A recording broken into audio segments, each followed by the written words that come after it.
Hey folks, Randy here again with my now, I guess, days 2 and 3 updates for the Blazing Salvo Inquisitor build. So this was playing over Saturday and Sunday. We ended up getting to level 91. Didn't play as much as I'd like to. I did some real life things, surprisingly, unsurprisingly, who knows. But overall, progression was still pretty solid. Tree is looking pretty much exactly like I had tossed out in my League Start plan video. Definitely a bit more defensive than probably most softcore players would be wanting to go. But I generally like it for at least getting a lot of my early levels up, as I particularly hate dying. One semi-recent change is I did grab the Anointed Flesh cluster.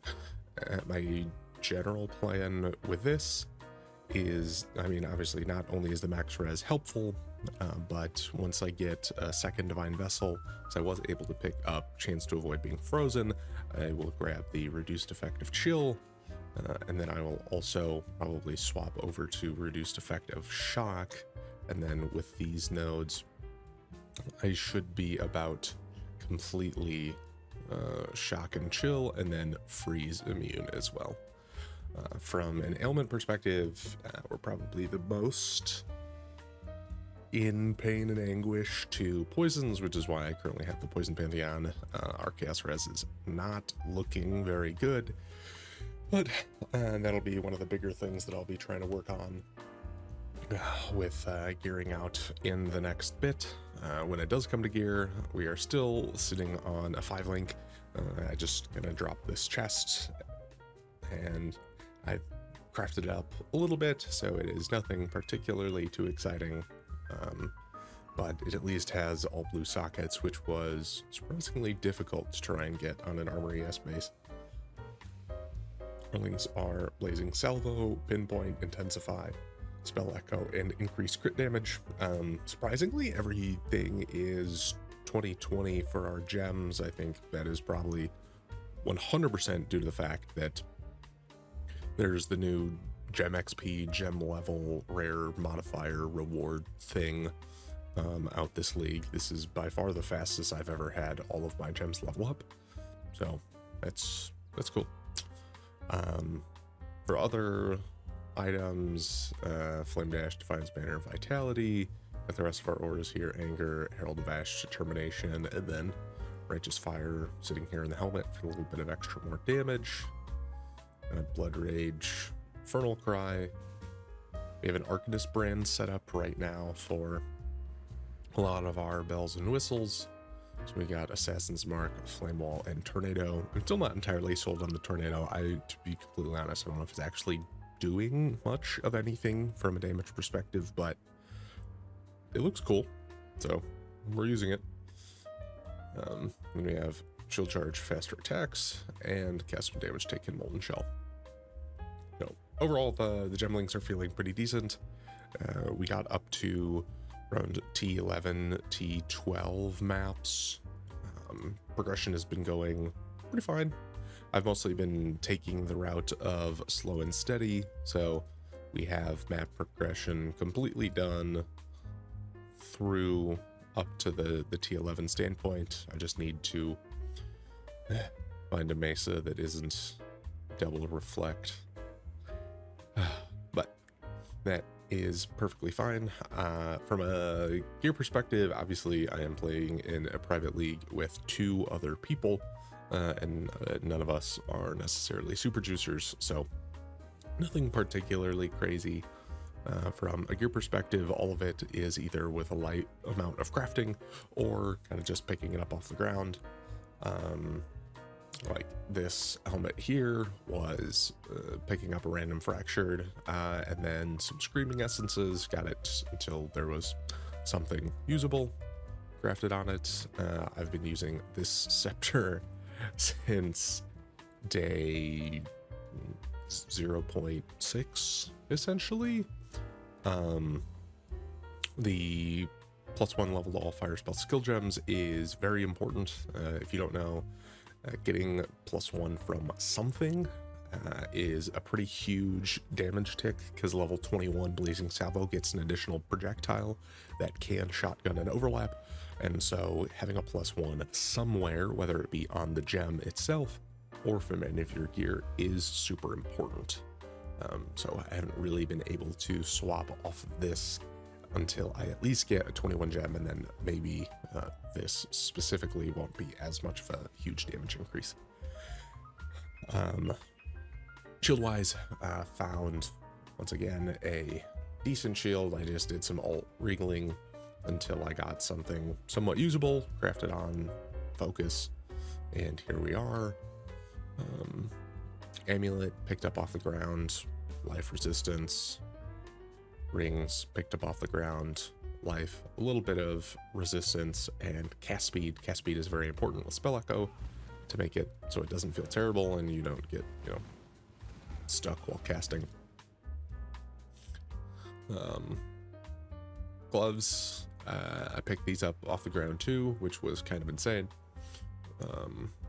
Stygian Vise, just threw some random low tier essences on it, and then boots also picked up off the ground.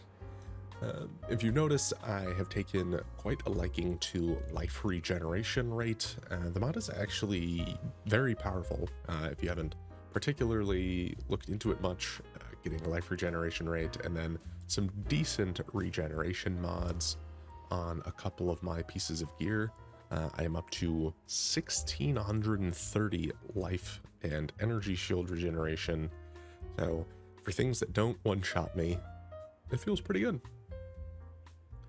Got some odds and ends, Eldritch implicits. Most of them are pretty whatever. Chest is pretty good though. Got a pretty whatever jewel. Flasks are kind of what you'd expect, just sort of crafted a little bit to where I don't have to click through them constantly. But that is effectively everything. Got a random jewel in here, reduce bleed duration. Maybe there's a world in which I can bleed, both bleed and corrupted blood immune, but that's neither here nor there. Build is feeling good, damage is feeling pretty decent. We've just done our quest, Infinite Hunger and Black Star right now, so we're on our way to Searing Exarch and Eater of Worlds. Nothing has really slowed us down yet, so we're chugging along pretty nicely. I've spent a decent amount of time doing some early expedition and some heisting as well. So I've been luckily made to be the expedition and heist person amongst the group, so we have a bit more stuff, and I even have some more logbooks to be running here as well too, likely today. So I can run us through a map here real quick so you can see it's just going to be a T10, so obviously nothing particularly crazy, but you can kind of see how some of the damage and the speed feels for now.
Absolutely no plans on doing alvas ever, so we will gladly skip that. Overall, damage feels decent. I'm still getting used to some of the overlap playstyle. As you can see, or as Blazing Salvo itself says, the farther away you click, the more spread there is on a lot of the individual impacts, and so the closer you get into your character, the more overlap there's going to be. I've found that depending on what the target is, if you say this is your target, instead of clicking directly on it, you see that there's a decent number of Blazing Salvo hits that go beyond it. It's actually, seems like it's more DPS to shoot just in front of it, so you'll get more overlaps than obviously standing as close as possible to it. You can be too close though, because there will be some that will sort of always overlap, so there's kind of a minimum distance. I usually try and keep folks roughly around the outside of my Righteous Fire, and then that seems to be pretty optimal distance for all of our coverage.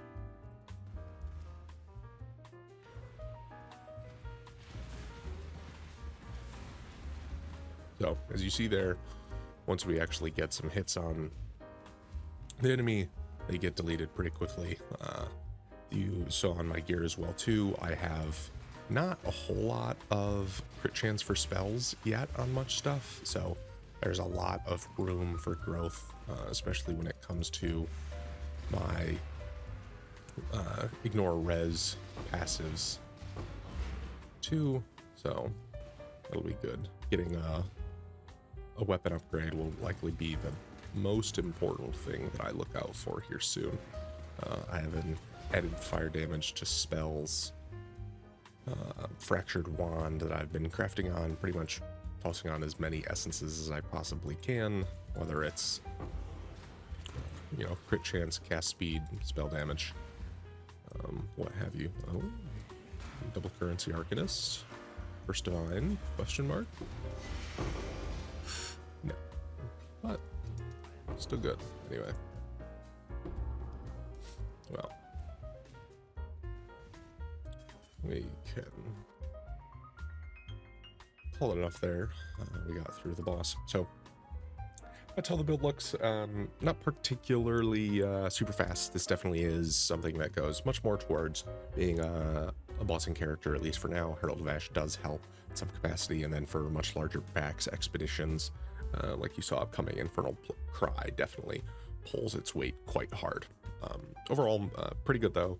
Cast speed could probably be a little bit faster. I like to get this down to 0.2 or so if possible. 5 casts per second really, to me, is kind of the sweet spot of this feeling. Very good.